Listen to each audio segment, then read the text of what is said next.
오늘 바다의 날을 맞아서 부산에서도 바다와 관련된 다양한 행사들이 열리고 있습니다. 더구나 부산은 바다와 떼래야 뗄 수 없는 해양 도시고 또 앞으로 세계로 뻗어가는 해양 수도로 발전해 나가려면 또 많은 노력들이 이어져야 할 텐데요.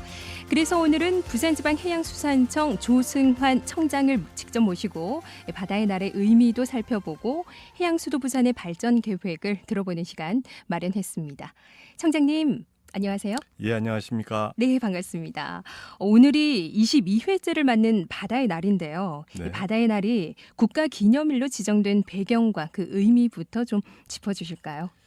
대체로 우리 국민들이 바다라고 하면 수산업 또는 물자의 수송 또 해수욕장 이렇게 아주 단편적인 인식이 많은 게 사실입니다. 네. 하지만 21세기는 해양의 시대고 또 해양의 중요성이 날로 부각되고 있는 국제적인 현실에 대해서 우리가 적극적으로 대처할 것을 요구받고 있었습니다. 네. 특히 94년 11월에 국제해양법 협약이 발효됨으로써 세계 각국은 해양 자원의 개발 확보를 위해서 치열한 경쟁을 하게 되었습니다. 네. 이에 우리가 바다의 중요성을 알리고 국민의 해양 사상을 또 고취하고 또 해양 산업의 현주소와 미래를 전망하는 것을 적극 홍보하기 위해서 96년 5월 31일 법정 기념일인 바다의 날로 제정하게 되었습니다. 네. 이번 제22회 바다의 날 기념식은 바다로 세계로 미래로 바다를 품다 미래를 담다라는 주제로 전북 군산 새만금 신시광장에서 개최됩니다. 네. 오늘 이 바다의 날을 기념해서 부산에서도 다양한 행사가 열린 것으로 알고 있는데요. 자세히 소개 좀 해주시죠. 예, 부산에서도 그 바다의 날을 기념해가지고 부산광역시와 저희 청이 공동 주최하는 제10회 부산항 축제가 5월 26일부터 28일까지 부산항 국제여객터미널과 국립해양박물관에서 성황리에 개최되었습니다. 네. 이번 축제는 그 모스크바 필하모니의 개막 공연, 부산항 붓고 쇼를 비롯한 부산항 투어, 바다사랑 한마음 걷기 대회, 카약 등 해양 레포츠 체험, 모형배 만들기, 바다 그림 그리기 대회 등 다채로운 행사에 많은 시민과 관광객이 참여하였습니다. 부산 시민 여러분의 뜨거운 관심과 성원에 감사드리고 보다 알차고 뜻깊은 축제의 장이 되도록 노력하겠습니다. 예, 여러 가지 많은 노력들을 해주고 계신데요. 그런데 지금 여러모로 해운 조성 경기가 어렵지 않습니까? 네. 네, 그런 속에서도 부산항의 경쟁력을 높이기 위한 사업들이 추진 중인 걸로 알고 있습니다. 어떻습니까?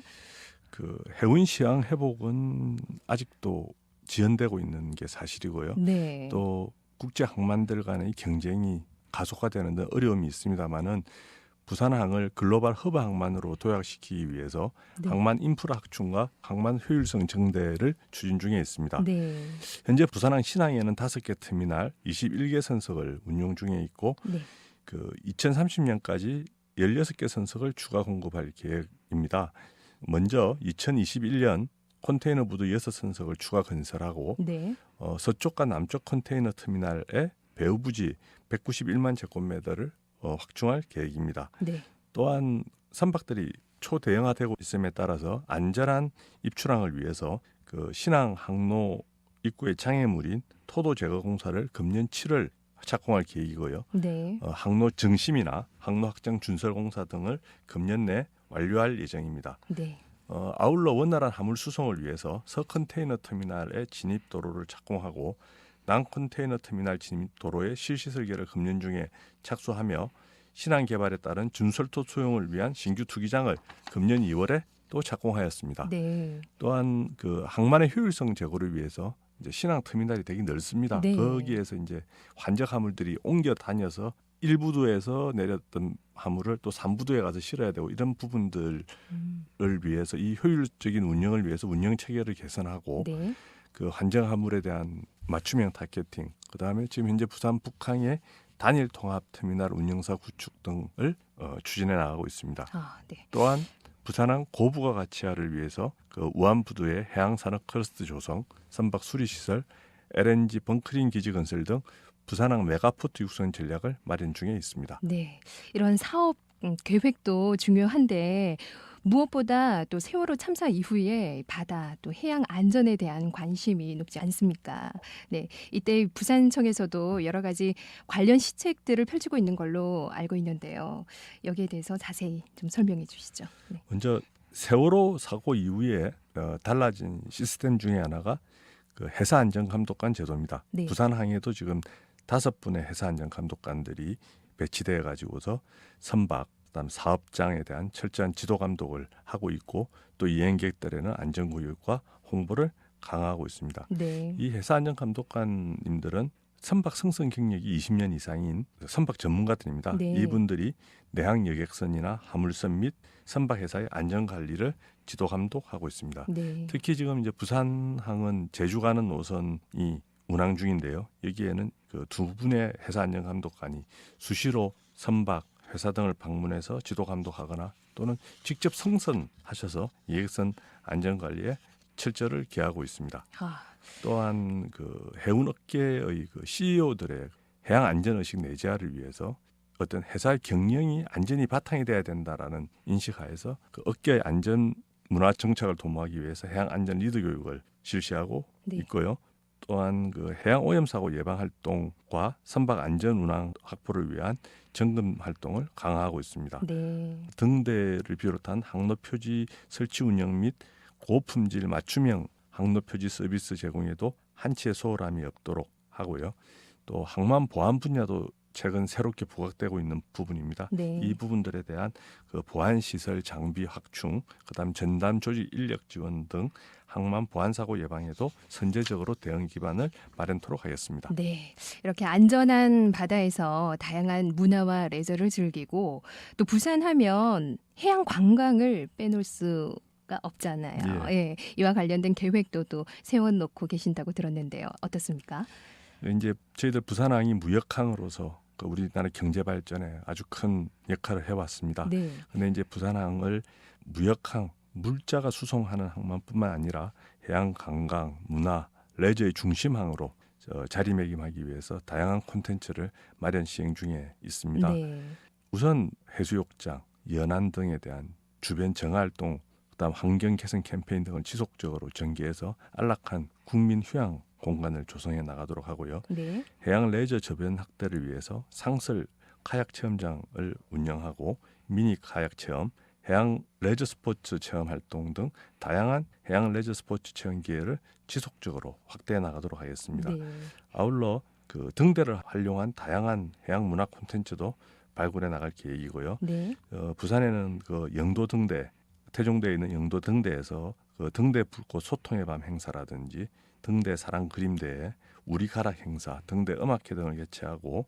가덕도 등대에서는 여름 등대 학교와 가족 단위의 등대 숙소 체험 기회를 제공함으로써 시민들의 뜨거운 호응을 얻고 있습니다. 아, 네, 제가 그 카약 체험은 해봤거든요. 네. 정말 재밌더라고요.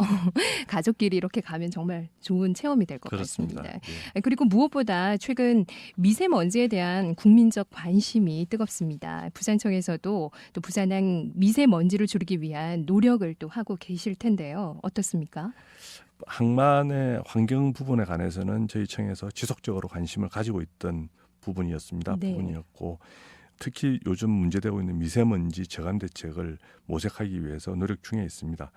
먼저 이제 항만과 선박에서 미세먼지가 얼마만큼 나오는지 하는 모니터링 체계를 구축하기 위해서 신안과 북항에 대기오염 측정소를 설치해 나갈 계획입니다. 네. 또한 그 항만 내에 컨테이너들을 옮기는 그 야드 트랙터라고 있습니다. 이 야드 트랙터가 지금 경유 체제인데 친환경 연료인 LNG로 전환해 나가고 또 신항 배후 단지에는 태양광 발전 시설 설치를 지원하기 위해서 관련 부처 협의를 진행 중에 있습니다. 네. 또한 그 부산시, 부산항, 부산항만공사 등 유관기관들과 미세먼지 대책 TF를 구성해서 부산항 내 미세먼지 저감을 위한 다양한 과제를 발굴해서 장단기 이행 방안을 모색해 나갈 계획입니다.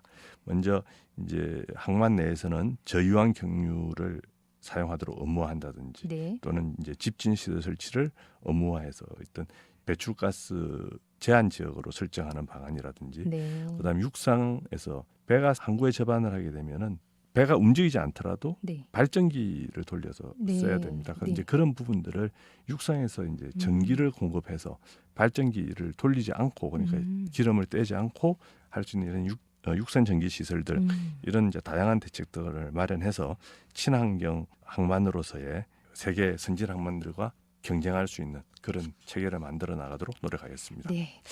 그리고 작년에 18호 태풍 차바의 영향으로 부산항에도 많은 피해가 있었는데요. 또다시 여름 폭우와 태풍 피해가 예상되고 있는데 현재 이 피해 복구 상황은 어느 단계까지 진행이 되고 있는지 또 향후 태풍 예방 대책까지 있으시다면 말씀해 주시죠. 그 전반적인 작은 피해들은 뭐 복구가 진행 중에 있고 거의 또 복구가 진행된 곳도 있습니다. 네. 근데 제일 큰 게 지금 이제 감천항과 다대포 네. 항의 방파제 문제였습니다. 네. 그래서 이제 근데 이게 자연재해냐 아니냐 네. 또는 어떤 설계 부실이냐 이런 뭐 또 공사에 문제가 있었느냐 이런 부분들에 대해서 그 의문이 제기되고 네. 있는 상황이었습니다. 그래서 이 객관적인 피해 원인 조사를 위해서 토목학회에서 지금 조사가 진행 중에 있고 네. 6월 말까지는 이제 원인 규명을 완료해가지고 네. 9월까지는 복구 공사 시설 설계를 완료하고 네. 조속히 복구 공사를 진행할 계획이 있습니다. 네. 근데 이제 원상 회복 복구까지는 상당한 시간이 소요되고 네. 또 금년 태풍 내습 시 추가 피해 예방을 위해 가지고서 네. 응급 복구 공사는 8월 말까지 마무리할 계획입니다. 네. 또 이 지구 온난화로 인해 가지고서 기본적으로 해수면이 상승하고 있는 게 그렇죠. 현실입니다. 예. 그래서 이제 이게 2005년도에 설계파를 기준으로 해서 지금 모든 항만 시설들을 하고 있는 상황입니다. 네. 그런데 이제 이런 부분들 그 설계 파고의 변화가 이제 필요하다라고 네. 해서 지금 그 파랑등을 조사해서 설계 파고를 지금 재산정 중이고 네. 이를 통해서 이제 기존 방파제 보강 등 강력한 태풍에 대비해 나갈 계획입니다. 네. 잘 돼야 할 텐데요. 빠른 복구가 필요할 것 같습니다. 예. 요즘 또 장마철도 빨리 오니까요. 예. 네. 끝으로 이 방송을 듣고 계실 청취자분들과 해양수산인들에게 해주실 말씀이 있다면 한 말씀 전해주시죠. 지난해 우리 해양수산인들은 참 무척이나 어려운 시기를 지났습니다. 그렇지만 앞으로도 뭐 마냥 좋은 시기가 있는 것은 아닐 것 같고요. 네. 하지만은 어려움과 위기를 슬기롭게 극복해 나간다면 부산항이 세계 속의 항만으로 우뚝 설 수 있는 날이 올 것으로 기대합니다. 네.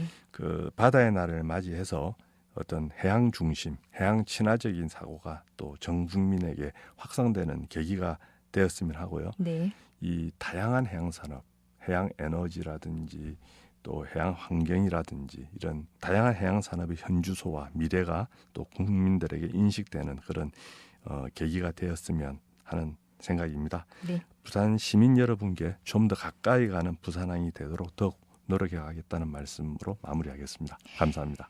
네, 지금까지 바다의 날을 맞아서 부산지방해양수산청 조승환 청장과 함께 여러 가지 이야기 나눠봤는데요.